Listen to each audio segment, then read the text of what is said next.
তৈরি করছি winter special recipe লাউয়ের পায়েস।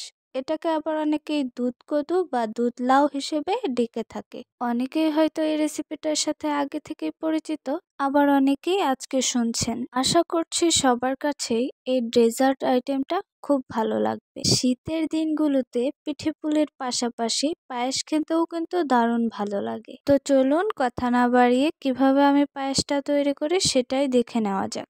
তো এই পায়েসটা রান্না করতে যা যা লাগছে তা আমি নিয়ে নিয়েছি। এখানে নিয়ে নিয়েছি খাঁটি গরুর দুধ, চিনি এবং লাউ। আমি দুধ এবং লাউটা গ্রাম থেকে আনিয়েছি, একদম খাঁটি, এবং লাউটা গাছ থেকে পেড়ে তারপরে এনেছি। তো লাউয়ের পায়েস রান্না করার জন্য কচি লাউ প্রয়োজন। এই লাউটা অনেক কচি ছিল। আপনারা যারা লাউয়ের পায়েস রান্না করবেন তারা কচি লাউ দেখে কিনে আনবেন। তো লাউটাকে আমি খুব সুন্দর করে ছুরির সাহায্যে কেটে নিচ্ছি। আমি এখানে পুরো লাউটা নিইনি, অর্ধেক লাউ নিয়েছি, কারণ পুরোটা আমার প্রয়োজন হবে না, তাই অর্ধেক নিয়ে সেই অর্ধেক লাউটা দিয়ে পায়েসটা তৈরি করব। আমি লাউটার খুব সুন্দর করে খোসা ছাড়িয়ে এভাবে কেটে নিয়েছি, দেখতেই পাচ্ছেন। এবার একটা ছুরির সাহায্যে লাউয়ের মাঝখানের বিচি সমেত বুকের এই কচি অংশটা ফেলে দিতে হবে। এবার একটা গ্রেটারের সাহায্যে গ্রেট করে নেব। লাউটা আপনারা হাতের সাহায্যে পলে নিতে পারেন। গ্রেটারের মাঝখানে দুটো অংশ আছে, একটা মোটা একটা চিকন। আমরা চিকন সাইড দিয়ে লাউটাকে গ্রেট করে নেব বা পলে নেব।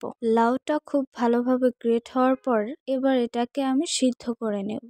এর জন্য আমি একটা পাতিলে গরম পানি আগে বসিয়ে রেখেছিলাম, সেটার মধ্যেই লাউগুলো দিয়ে দিব। এবার এর মধ্যে অল্প একটু লবণ দিয়ে 2 মিনিট সিদ্ধ করে নেব।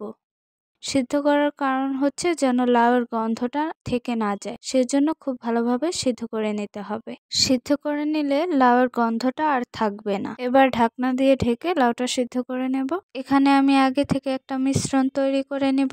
এখানে আমি নিয়ে নিয়েছি 1 কাপ নর্মাল পানি, 2 থেকে 3 চামচ গুঁড়া দুধ এবং চালের গুঁড়া। আপনাদের ঘরে যদি চালের গুঁড়া না থাকে তাহলে পোলাওর চাল কিছুক্ষণ ভিজিয়ে চালটাকে ঝরিয়ে তারপর ব্লেন্ডারে গুঁড়ো করে নিতে পারেন। এখানে আমি 3 থেকে 4 টেবিল চামচ চালের গুঁড়া ইউজ করেছি। এবার চলে আসলাম 2 মিনিট পর।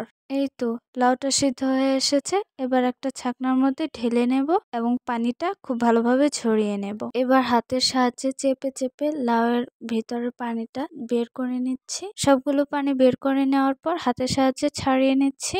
এবার চুলায় আমি আগে থেকে দুধ গরম করতে বসিয়ে দিয়েছিলাম। এখানে আমি 1 লিটারের থেকে একটু কম দুধ নিয়েছি এবং তা ফুটিয়ে 1/2 লিটার বানিয়ে নিয়েছি। দুধটা বলক এসে গেছে। এবার এর মধ্যে অ্যাড করে দিব তেজপাতা, দারচিনি, এলাচি। এখানে আমি 1/2 কাপের মতো নারকেল দিয়ে দিয়েছি। এটা অপশনাল, দিলেও হবে, না দিলেও কোনো প্রবলেম নাই, দিলে ভালো। দিয়ে নাড়াচাড়া দিয়ে বড় চামচের 2 চামচ চিনি দিয়ে দিব, মানে 1/2 কাপ। আপনারা যে যেমন মিষ্টি পছন্দ করেন সেই অনুযায়ী চিনিটা দিয়ে দিবেন।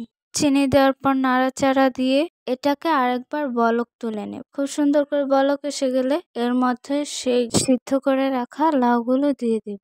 লাউগুলো দেওয়ার পর এবার একটু নাড়াচাড়া করে পায়েসের গ্রেভিটা ঘন করার জন্য আগে যে মিশ্রণটা তৈরি করে রেখেছিলাম সেই মিশ্রণটা এর মধ্যে দিয়ে দিব। নাড়াচাড়া দিয়ে 8 থেকে 10 মিনিট রান্না করে নিলেই হয়ে যাবে লাউয়ের পায়েস। নামানোর 2 মিনিট আগে এর মধ্যে দিয়ে দিচ্ছি কিশমিশ। 2 মিনিট পর নামিয়ে নিয়েছি। এই তো তৈরি হয়ে গেল লাউয়ের পায়েস।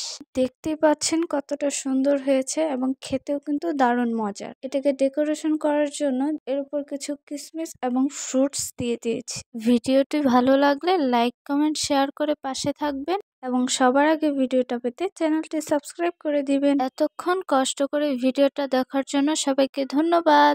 আল্লাহ হাফিজ।